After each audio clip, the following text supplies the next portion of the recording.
മൈദ മാവ്, റവ, പഞ്ചസാര സിറപ്പ് എന്നിവ ഉപയോഗിച്ച് തയ്യാറാക്കുന്ന പരമ്പരാഗത ദക്ഷിണേന്ത്യൻ മധുര പലഹാരമാണ് ബദാം പുരി.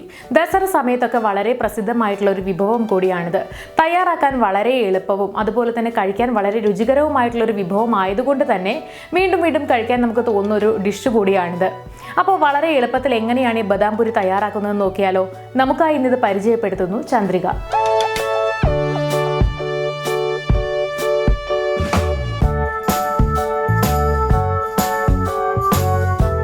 ബദാം പുരി തയ്യാറാക്കാൻ വേണ്ട ചേരുവകൾ: 2 കപ്പ് മൈദ, 2 കപ്പ് പഞ്ചസാര, 2-3 സ്പൂൺ റവ, പാല്, 2-3 ടീസ്പൂൺ ചിരകിയ തേങ്ങ, 1 കപ്പ് നെയ്യ്, കുറച്ച് ബദാം. ഇനി എങ്ങനെയാണിത് തയ്യാറാക്കുക എന്ന് നോക്കാം. അതിനായിട്ട് ഒരു പാത്രത്തിൽ ആവശ്യത്തിന് മൈദ എടുക്കുക. ഇനി ഇതിലേക്ക് 2 സ്പൂൺ റവ ചേർത്ത് കൊടുക്കാം. എന്നിട്ട് ഇത് ചെറുതായിട്ടൊന്ന് മിക്സ് ചെയ്ത് കൊടുക്കണം. ഇനി ഇതിലേക്ക് 6 സ്പൂൺ നെയ്യ് ചേർത്ത് നന്നായിട്ട് ഇളക്കി യോജിപ്പിക്കാം.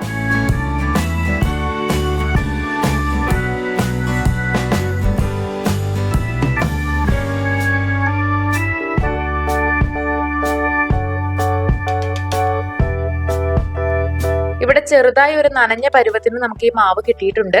ഇനി ഇതിലേക്ക് അല്പം പാല് ചേർത്ത് എല്ലാ ചേരുവകളും നന്നായി കുഴച്ചു വെക്കണം.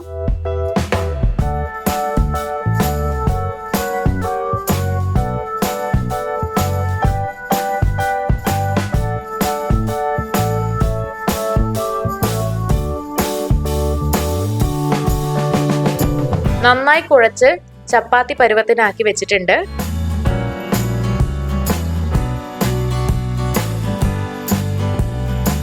ഇനി അടുത്തതായിട്ട് ഒരു പാൻ എടുക്കുക. അതിൽ 2 കപ്പ് പഞ്ചസാര ചേർത്ത് കൊടുക്കുക. ഈ പഞ്ചസാരയിലേക്ക് 2 പാത്രം വെള്ളവും ചേർത്ത് നന്നായിട്ട് തിളപ്പിക്കുക. നല്ല ഒരു പഞ്ചസാര ലായനി നമുക്കിവിടെ ആവശ്യമാണ്. പഞ്ചസാര നന്നായിട്ട് ലയിച്ച് കുറുകി വരുന്ന പാകത്തിന് തിളപ്പിക്കുക.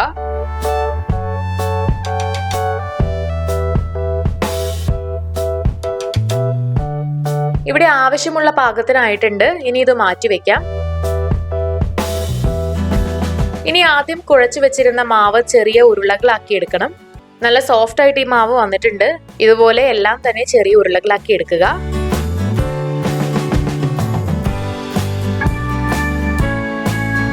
ഇനി ഇത് നന്നായിട്ട് പരത്തിയെടുക്കാം.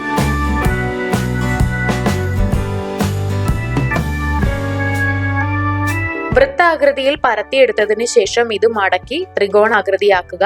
ഇങ്ങനെ ചെയ്യുമ്പോൾ ഉടഞ്ഞു പോകാതിരിക്കാൻ പ്രത്യേകം ശ്രദ്ധിക്കണം. അതിനായിട്ട് ഒരുപാട് നേർത്ത രീതിയിൽ പരത്താതിരിക്കാൻ ശ്രദ്ധിക്കണം.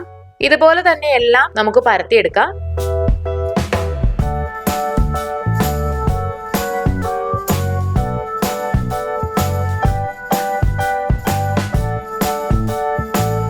ഇനി ഒരു പാൻ എടുത്ത് അതിൽ ഇത് വറുത്തെടുക്കാനുള്ള എണ്ണ ഒഴിച്ച് ചൂടാക്കുക. അതിനുശേഷം ഇത് ഓരോന്നായിട്ട് ഇതിലേക്ക് ഇട്ട് കൊടുക്കാം.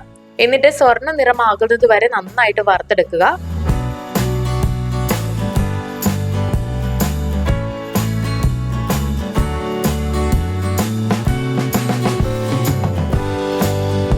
വറുത്തെടുത്തതിന് ശേഷം ഇവ നേരത്തെ തയ്യാറാക്കി വെച്ച പഞ്ചസാര ലായനിയിൽ കുറച്ചു നേരം കുതിർത്തി വെക്കണം.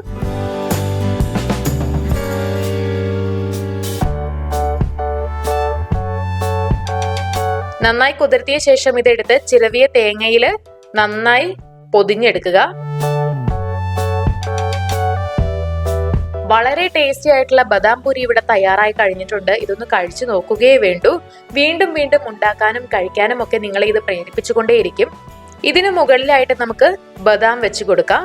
അപ്പോൾ വീഡിയോ എല്ലാവർക്കും ഇഷ്ടമായെന്ന് വിചാരിക്കുന്നു. ഇഷ്ടമായെങ്കിൽ തീർച്ചയായിട്ടും ലൈക്ക് ചെയ്യുക, ഷെയർ ചെയ്യുക, കമന്റ് ചെയ്യുക. ഇതുപോലുള്ള കൂടുതൽ വീഡിയോകൾക്കായി സമയം മലയാളം സബ്സ്ക്രൈബ് ചെയ്യുക.